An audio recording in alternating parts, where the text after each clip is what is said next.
Let me break this down and explain this controversy in very simple terms. To explain some sensitive parts of this topic, I will dramatize a few situations using dialogues. Not to sensationalize, but to help you understand how military, intelligence, and government decisions are actually made, and why it becomes dangerous when such internal thinking goes public. I will explain this complex issue in clear chapters so you can follow it easily. First, let us clear one major misunderstanding. This book is not a spy novel. It is not a collection of classified documents. It does not expose soldiers, missions, or tactical secrets. This book, written by former Army Chief Naravane, is about decision making, not operations. The name of the book is Four Star of Destiny, published by Penguin India. Think of it like this: whenever something serious happens, a terror attack, a border crisis, or a major national security event, we only see the final decision on television. But what we never see is what options were discussed, why some options were rejected, how leaders calculate risk, how they balance public anger, military advice, and global pressure. In very simple words, this book explains how India decides, not what India does. That is exactly why it became sensitive.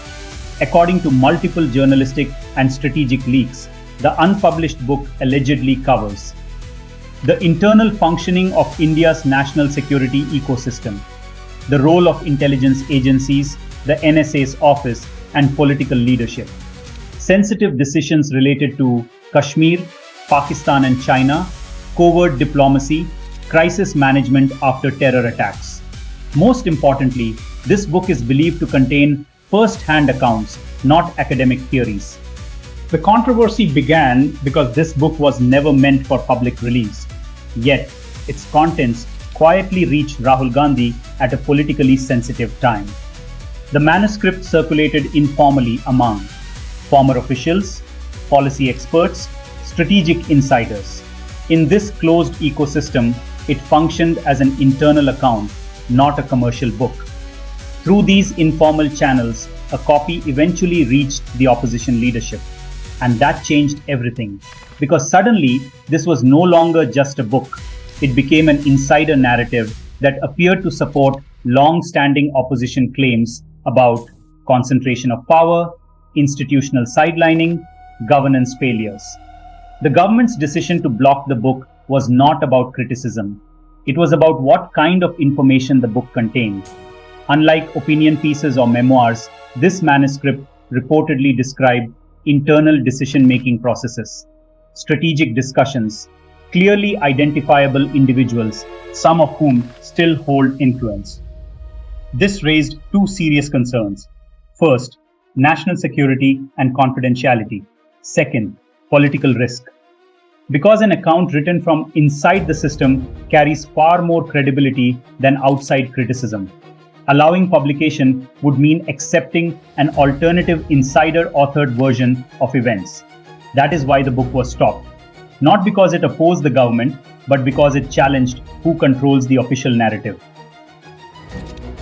The book is believed to be a first-person strategic account of how India's national security decisions are actually made, not how they are presented publicly.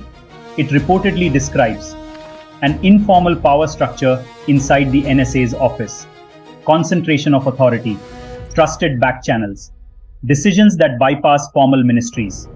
This challenges the idea of collective institutional decision making.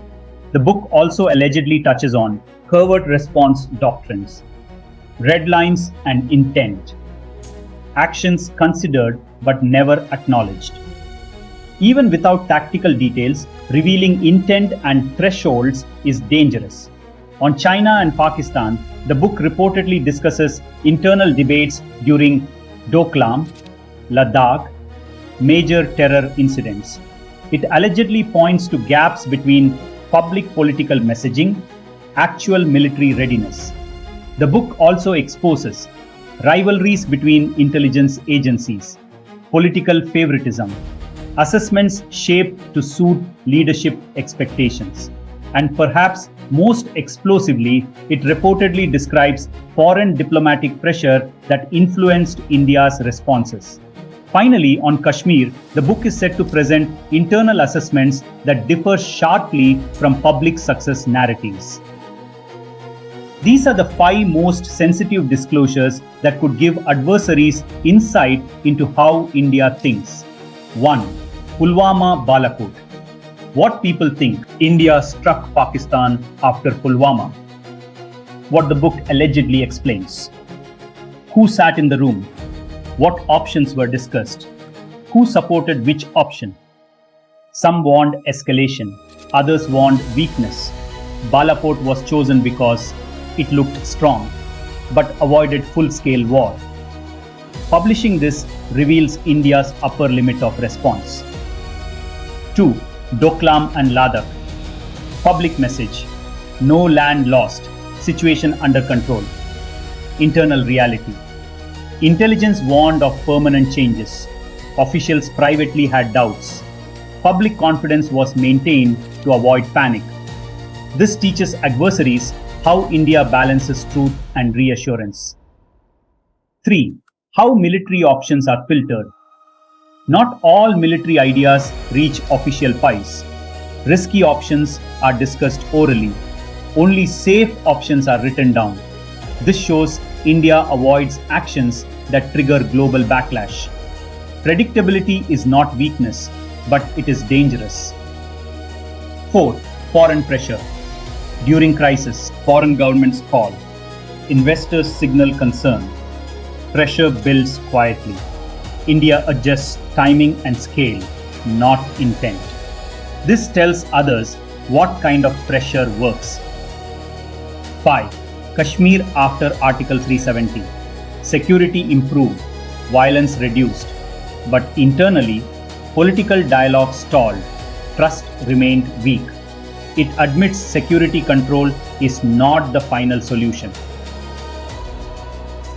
1. Pulwama Balakot. A late night meeting in New Delhi, days after Pulwama. Present PM, NSA, military chiefs, intelligence heads. Intelligence chief. Sir, Pakistan-based group involvement is confirmed. Public anger is very high. Military chief. We have three broad options. 1. Large military strike. 2. Limited air action. 3. Covert measures without public acknowledgement. PM. If we strike big, what happens next? Military chief. Pakistan will retaliate. Escalation is likely. NSA. Ajit Doval. We need action that shows resolve but doesn't force Pakistan into full response. Another official. If we do nothing, it sends a weak message. NSA. A limited strike across the border, carefully calibrated, gives us deterrence without crossing the war threshold. PM. Can we control escalation? Military chief. Yes, if the target is non-military and timing is precise. PM. Then proceed with that option. What this reveals in plain language. India wanted to hit but not trigger war. The choice was about control, not aggression. It shows India's upper limit of response. Publishing this tells enemies, push India hard but not beyond this point. 2. Doklam and Ladakh. Internal review meeting during border standoff with China. Intelligence officer. Our assessment is China is changing ground reality permanently. Military officer. Even disengagement may not restore earlier positions. MEA official. If we admit this publicly, it weakens our diplomatic posture. NSA. Public messaging must remain calm, no panic, no admission of loss. Official. But internally, we must accept this isn't temporary. NSA. Internally, yes. Publicly, we project confidence. PM. The country needs reassurance. Handle reality quietly, message firmly. What this reveals in plain language. Leaders knew the situation was complex. Public statements were designed to avoid panic, avoid economic and diplomatic fallout. Internal truth is not equal public messaging. Publishing this tells adversaries India will downplay setbacks to maintain stability. 3. How military options get filtered during Balakot airstrike. Internal meeting between military leadership and top civilian decision makers. Army officer, sir, there are three possible responses. Army officer, option A, sir, surgical strike not an option. Pakistan knew this, we don't have surprise elements. Option B, air strike with no military targets. Strike terror hub crossing LOC but not entering Pakistan. Option C, very strong action but high chance of escalation. Directly attack Muridke and Bawalpur. We do not have standoff weapon. We need to enter Pakistan and we will expect our collateral damage. Civilian official. What happens if option C is used? Army officer. Pakistan or China could respond militarily. Situation may go out of control. NSA. Option C will invite international pressure immediately. Civilian official. Then don't put option C in writing. Army officer. Understood. Civilian official. Prepare a note with option A and B only. What this means in simple words. Some ideas are discussed verbally. Risky ideas are never written down. Official files only show safe choices. If this is published, enemies learn. India avoids options that risk global backlash. This is not weakness, but predictability, which is dangerous. Foreign pressure during crisis. Pahalgam terrorist attack. Hours after a terrorist incident, government waiting before final decision. Foreign diplomat on call. We understand your anger. You have our support. Indian official. Support for what exactly? Foreign diplomat. We support your right to respond, but escalation will harm regional stability. Another foreign investor, FII call later. Markets are already reacting. Any major conflict will affect investor confidence. Indian official after calls in internal meeting. There is strong international concern. Military officer. Does that mean we delay? NSA. We don't cancel action. We adjust timing and scale. PM. Make sure response is firm but defensible globally. What this means in simple words. No country orders India what to do, but pressure changes behavior. Response becomes smaller, slower, or more carefully worded. If published, this tells others this kind of pressure works on India. That is extremely valuable intelligence. Yes, repeatedly. Jaswant Singh's book on Jinnah, banned by Congress-led Rajasthan. Mitrokin archive, institutionally suppressed. Raw and IB memoirs, redacted or withdrawn. The accidental prime minister, opposed, not banned. Every government reacts the same way when insider narratives cross red lines. As we close, remember this. This book unsettled the system not because it attacked from outside, but because it spoke from within. It questioned how power is exercised, how crises are managed, and how much of the public story is shaped by necessity. That is why an unpublished manuscript could travel quietly through elite circles and still create tremors. Blocking the book was not about silencing dissent. It was about containing an alternative record of the state. Because in democracies, the most powerful stories are not always the loudest ones, but the ones the state would rather leave untold.